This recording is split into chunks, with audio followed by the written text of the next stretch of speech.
Prayagraj reach అయ్యాం. Camera చూడండి ఎలా వణుకుతుందో చలి. అమ్మో చాలా చలిగా ఉంది. చూపిస్తా చూడండి. సో ఫైనల్లీ 2000 రూపీస్కి మాట్లాడాము. 4500 రూపీస్ చెప్పి 25కి దిగారండి వాళ్ళు. 25కా 2Kనా? ఓకే 2K దిగారంట. నేను యాక్చువల్లీ 1500కి అడిగా. నేను 1200కి అడిగా. 5 మంది ఉన్న 500 అని ఇవ్వకపోతే వాళ్ళు ఎట్లా బతుకుతారు సిస్టర్? थोड़ा सा ఓకే. జన్ను కూడా వేస్తావా?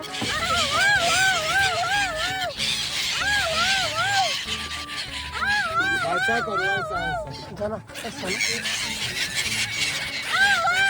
करो, ऐसा ऐसा. జై కాశీ, దివ్య కాశీ, భవ్య కాశీ. అందరికీ నమస్తే, welcome to our channel. So ఈ పాటికి అర్థమైపోయి ఉంటుంది, సంతోషి త్రివేణి సంగమానికి వెళుతోంది. దీనికి సంబంధించినటువంటి సమాచారం ఇవ్వబోతోందని. త్రివేణి సంగమానికి సంబంధించి ప్రయాగరాజ్, అలహాబాద్గా పిలుస్తారు. సో నేనైతే స్పెషల్గా ఎవ్వరికి కూడా ఇంట్రడక్షన్ ఇవ్వాల్సినటువంటి అవసరం లేదు. నాకు తెలిసి మన వ్యూవర్స్లో 90% మహాకుంభమేళాకు వెళ్ళే ఉంటారు, అక్కడ ఎక్స్పీరియన్స్ చేసే ఉంటారు. సో పెద్దగా నేను ఇక్కడ చెప్పాల్సినటువంటి విశేషాలు ఏమీ ఉండదు. ఇక్కడ ఏంటంటే కుంభమేళా తర్వాత కావచ్చు, లేదా నా ఫస్ట్ విజిట్ త్రివేణి సంగమానికి సంబంధించినటువంటి అనుభూతులు కావచ్చు, ఈ వీడియోలో మీతో షేర్ చేసుకోబోతున్నాను. సో దీనికి ముందర కూడా కాశీ వీడియోస్ పెట్టానండి. ఎవరైనా చూడకపోతే కనుక సో తప్పకుండా వెళ్ళండి. లేటెస్ట్గానే పెట్టడం జరిగింది, చూడండి. అలాగే మీరు ఏవైతే పూజలకు సంబంధించి ఎక్స్పెక్ట్ చేస్తున్నారో ప్లీజ్ ఒక్క 2 రోజులు టైం ఇవ్వండి.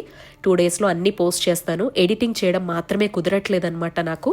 ఈ వీడియో వచ్చేసి నా ఫస్ట్ ఎక్స్పీరియన్స్ అని చెప్పాను కదా, త్రివేణి సంగమం అని చెప్పేసి. అనుకోకుండా అయోధ్య కూడా మా షెడ్యూల్లో యాడ్ అయిందనమాట.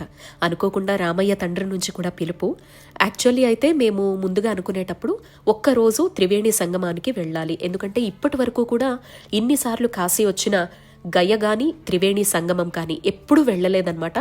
ఈసారి వచ్చినప్పుడు త్రివేణి సంగమంకి వెళ్దాము, మళ్ళీ నెక్స్ట్ ఇయర్ ఎప్పుడైనా గనక భగవంతుడు కరుణించి కాశీకి రప్పించుకుంటే నెక్స్ట్ గయ అనేది పెట్టుకుందాము అని చెప్పేసి మేము అనుకున్నాం అనమాట.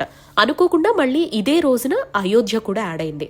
యాక్చువల్లీ మాతో పాటు మేమందరం కలిసి వచ్చామని మీతో చెప్తూ వస్తున్నాను కదండి. టూర్ వ్లాగ్స్ ఎవరైతే కంటిన్యూస్గా ఫాలో అవుతూ ఉన్నారో, మృదుల గారు వాళ్ళ చెల్లెలు, వాళ్ళ మరిది, వాళ్ళ ఫ్రెండ్ కూడా యాడ్ అయ్యారు మాతో పాటు. నాతో పాటు నా ఫ్రెండ్ కూడా వచ్చారు. మేము మొత్తం 6 మెంబర్స్ జర్నీ చేస్తున్నాము ఈ కాశీ యాత్ర అంతా అని మీతో చెప్పడం జరిగింది.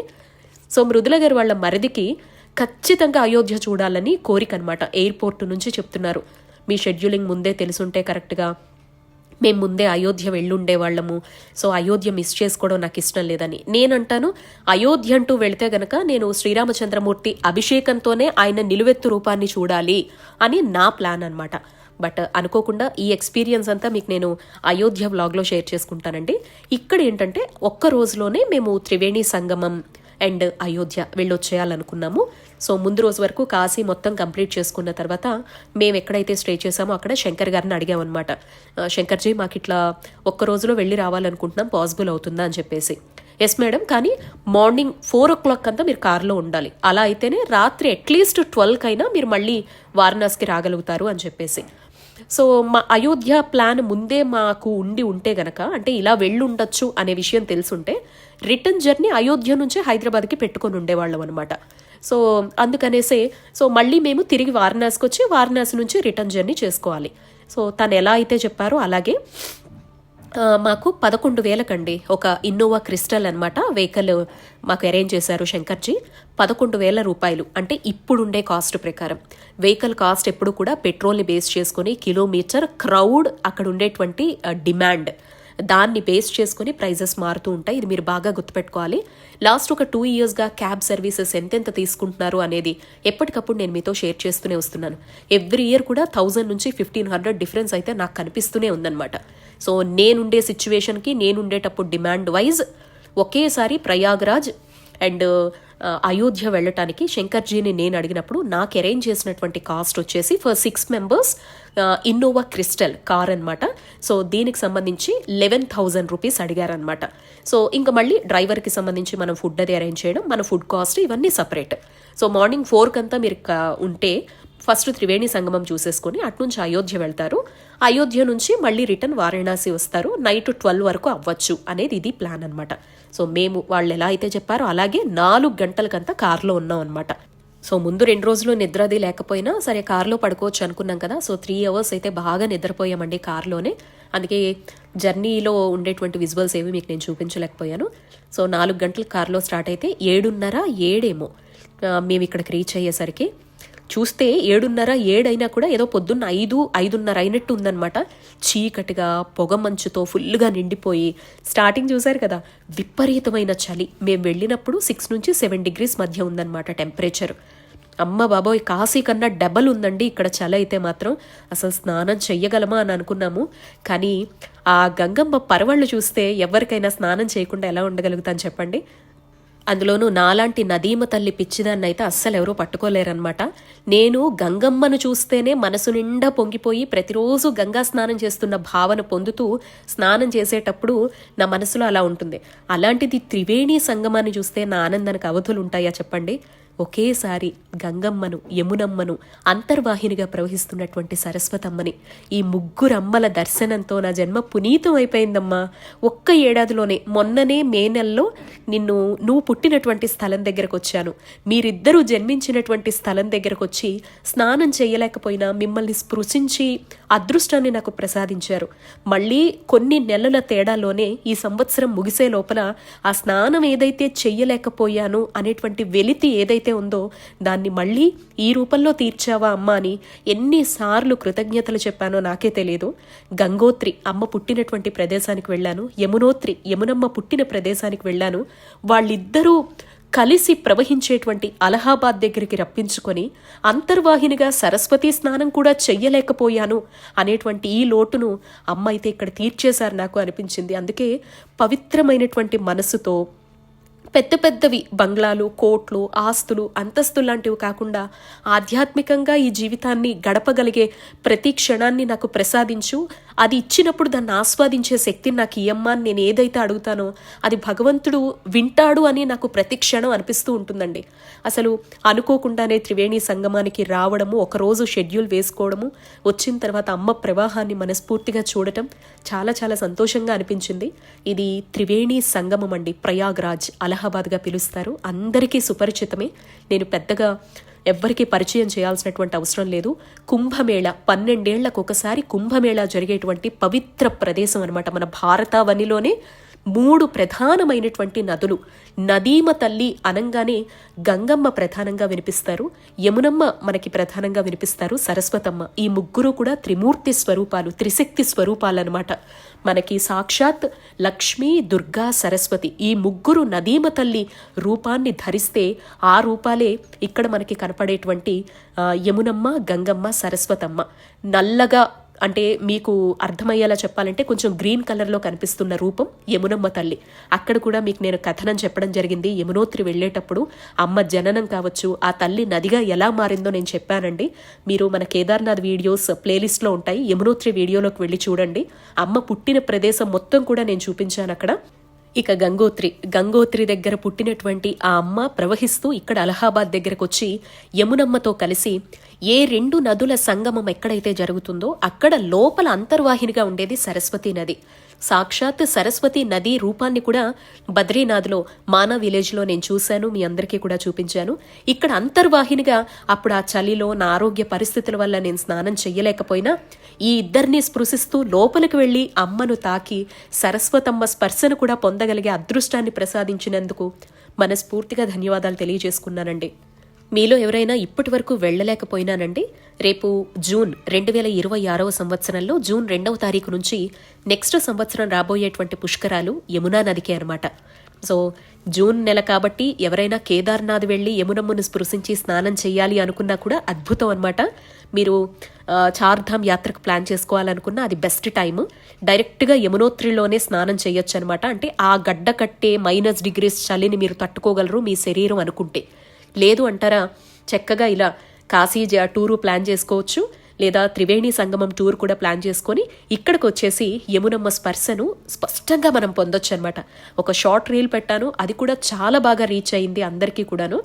సో కొంతమంది అక్కడ జరిగే మోసాల గురించి, వాళ్ళు మోసగాళ్ళు ఇది అది అంటూ అక్కడ నదీమ తల్లినే నమ్ముకుని ఎవరైతే ఉన్నారో వాళ్ళ గురించి చాలా విషయాలు చెప్పారు. నేను అలాంటివి పట్టించుకోనండి.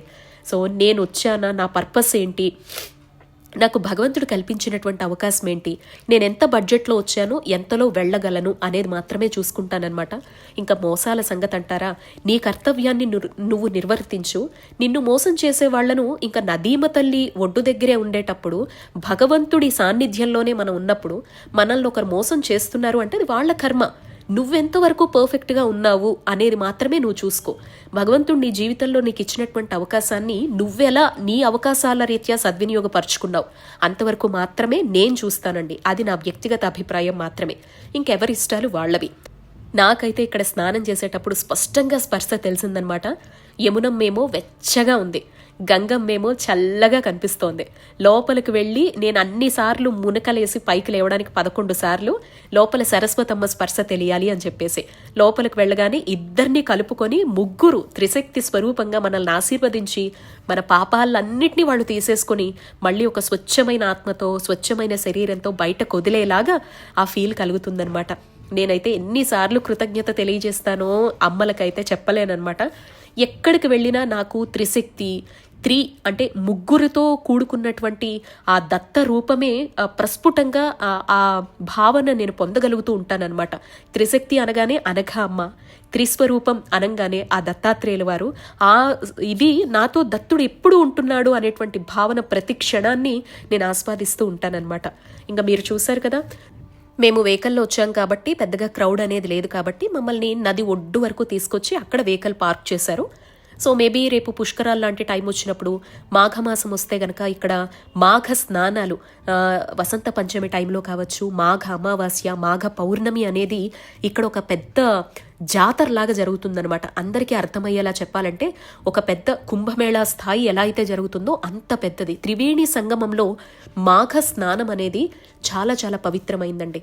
మన సకల దరిద్రాలు తొలగిపోవాలన్నా, ఆజన్మ పాపాలు ఇందులో కడుక్కోవాలి అనుకున్నా కూడా మనకి మోక్ష మార్గాన్ని చూపేటువంటి స్థానం త్రివేణి సంగమం. గంగా, యమున, సరస్వతి నదులుగా ప్రవహిస్తూ ప్రత్యక్షంగా మనకి స్పర్శ ద్వారా మనల్ని పునీతుల్ని చేసేటువంటి ప్రదేశం అనమాట.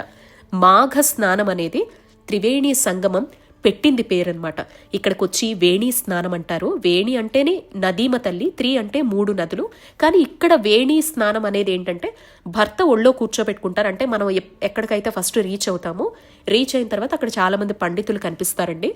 ఇంకా మీకుండే అవకాశాలు, మీరు వెళ్ళిన మెంబర్స్ రీత్యా, సో మీ దగ్గర ఉండే స్తోమత రీత్యా ఒక పండితుడిని ఎంచుకుంటే గనక సంకల్పపూర్వకంగా పూజ చేస్తారు. నేను ఒప్పుకుంటాను, చాలా ఎక్కువ అడుగుతున్నారు. 4500 అడిగిన వాళ్ళు మేము కెమెరా పెట్టి రికార్డ్ చేసేసరికి 2000కి దిగారనమాట.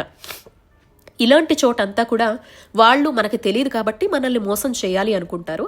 చాకచక్యంగా, లౌక్యంగా ఎవరైతే ప్రవర్తిస్తారో, గొడవలకు దిగకుండా, సో అలా చక్కగా మీరు ప్లాన్ చేసుకుంటే మాత్రం మీరు హ్యాపీగా ఒక 500, 200లో కూడా సంకల్ప పూజ చేయించుకోవచ్చు. వేణి పూజ అంటే భార్య భర్త మాత్రం వస్తే గనక భార్యని భర్త ఒళ్ళో కూర్చోపెట్టుకొని జుట్టును కత్తిరిస్తారనమాట.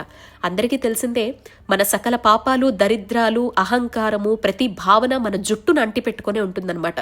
మన శరీరంలో ఎన్ని కడుక్కోవాలి అని అనుకున్నా మొత్తం పాపాలన్నీ కూడా మనం చేసినవన్నీ రక్తం రూపంలో పెరుగుతూ స్పష్టంగా కనిపించేది మన జుట్టులో ద్వారానే అండి.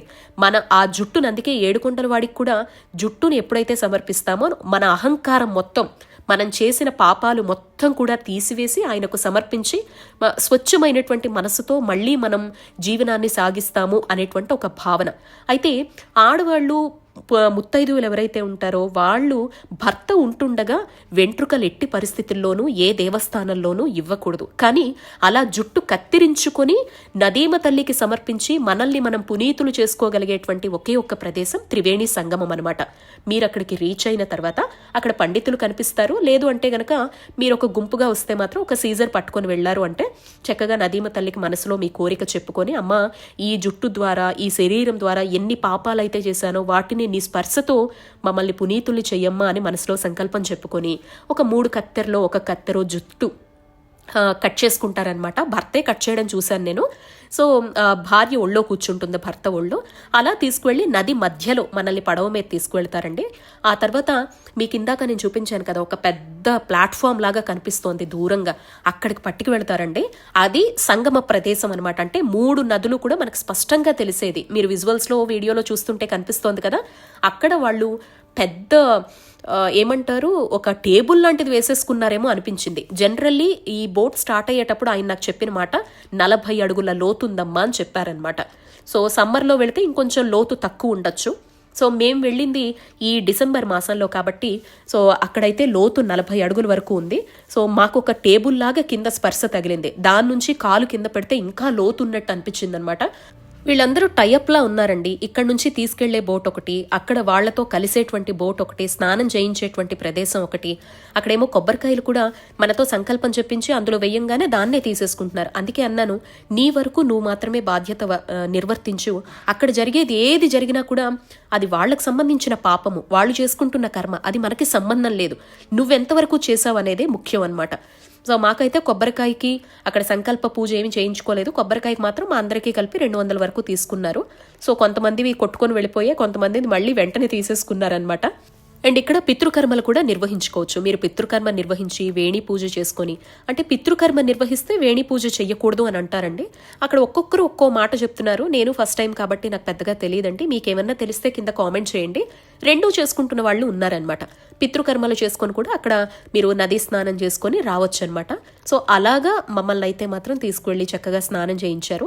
అండ్ బట్టలు మార్చుకోవడానికి మళ్ళీ బ్యాక్ వస్తే మీకు ఇందాక ఒక గ్రీన్ది చూపించాను కదా, సో అందులోకి 50 రూపాయలు ఇస్తే లోపలికి వెళ్ళి బట్టలు మార్చుకునే ఫెసిలిటీ. మళ్ళీ వెనక్కి వచ్చేయాలి ఒడ్డుకి. వాళ్ళు అన్నారు, పడవ మీదే మేము ఒక చీర కడతాం, మీరు మార్చేసుకోండి అన్నారు. రివ్వు మన గాలి వీస్తోంది, బట్టలు ఎలా మార్చుకుంటామండి అంత నది మధ్యలోని. వాడేమో చీర చేత్తో పట్టుకోవాలి ఒకరు, ఇంకొకరు మార్చుకోవాలన్నారు. అది కరెక్ట్ కాదనిపించింది అనమాట. అందుకనే మేము మళ్ళీ రిటర్న్ తడి బట్టలతోటే వచ్చేసాము.